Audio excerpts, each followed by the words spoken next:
नमस्कार सर्वांना। सर्वप्रथम श्री स्वामी समर्थ। स्वामी तुमच्या मनातील सगळ्या इच्छा पूर्ण करू देत, तुमचे आजचा दिवस खूप चांगला जाऊ देत। तर इथे बघा माझी पूजा झालेली आहे।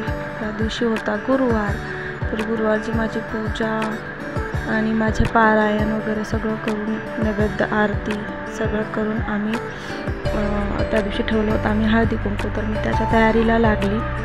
तर इथे बघा मी रांगोळी काढत आहे अशी मस्त। आणि माझी जाऊबाई आहे, नवीनच नुकतंच तिचं लग्न झालेलं आहे, तर तिचा तिळवाचा कार्यक्रम होता, हळदी कुंकूही ठेवलं होतं तसंच।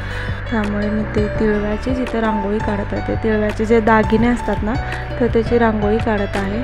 आणि अंगणामध्ये बाहेर अंगणामध्ये गेटच्या समोर अशी रांगोळी घातली होती। इथे बघा जास्त काय सुचत नव्हतं, जसं जसं सुचलं थोडं फार तसं काढले। तुम्हाला कशी वाटली नक्की सांगा।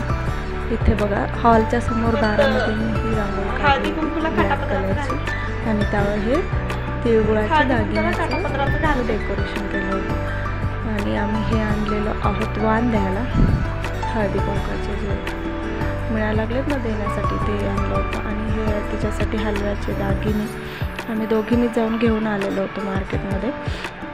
तर हे दागिने कसे वाटले मला नक्की सांगा। खूप सुंदर दिसत होते ते, डिझाईन फार सुंदर होती त्याची। खूप प्रकारच्या वेगवेगळ्या दागिने होते तिथे, खूप म्हणजे खूप सुंदर होते अगदी। पण हे छान वाटलं त्यातलं त्यात। तर इथे असं ताट रेडी केलं होतं हळदी कुंकासाठी, इथे बघा। आणि आज ह्याच बोरं आणि डाळा पेरू यांनीच ओटी भरतात नवीन नवरीची। पहिला तिळवा होता ना तिचा, त्यामुळे ही साडी, हे डेकोरेशन।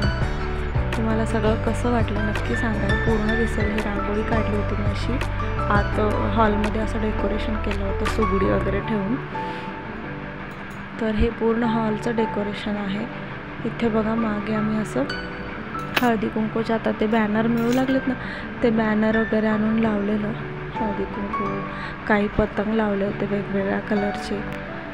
तर तुम्हाला कसं वाटलं नक्की सांगा। जसं जसं सुचलं, काही सुचलं तसं केलं होतं आम्ही दोघींनी मिळून।